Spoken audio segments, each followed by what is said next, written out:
Every day we get bombarded with email messages we don't want.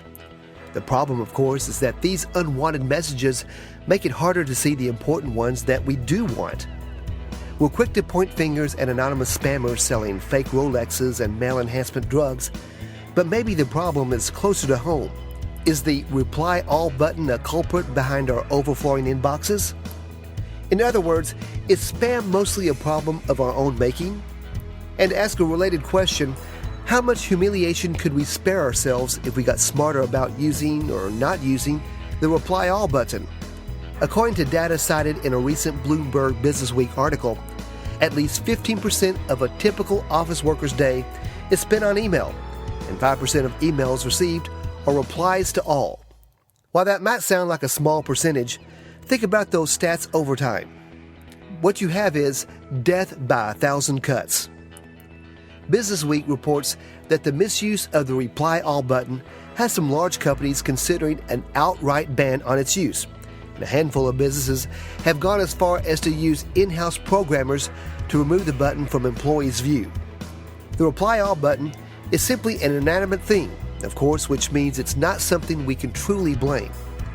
The question is how we, as users, use and abuse this function. It's a question of etiquette, but sometimes it's just a simple human error, perhaps compounded by bad design. The reply all button is typically just a few short pixels away from the reply button. Everyone makes mistakes, right? Even those of us who should know better. Last fall, a student from NYU, who was studying computer science of all things, accidentally replied to all 40,000 of his classmates, to their extreme annoyance. The event was soon dubbed the reply all-pocalypse. This isn't a newly diagnosed problem. Back in 2009, Sperry Software developed an Outlook add-on that issued a pop-up warning every time a user clicked the reply all button, making it less likely to accidentally share, say, a delicate HR matter or a snarky comment about a colleague with the entire company. Since then, most major email providers have begun to take the reply all problem seriously.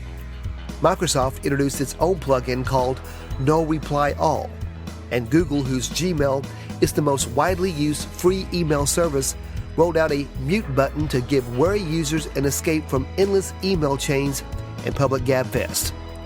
Despite these advances, it's still up to us as users to exercise good judgment and do our part to reduce internal workplace spam. It's our policy that you should have a really good reason every time you decide to respond to a mass mailer. What's your policy? Just hit reply and let us know.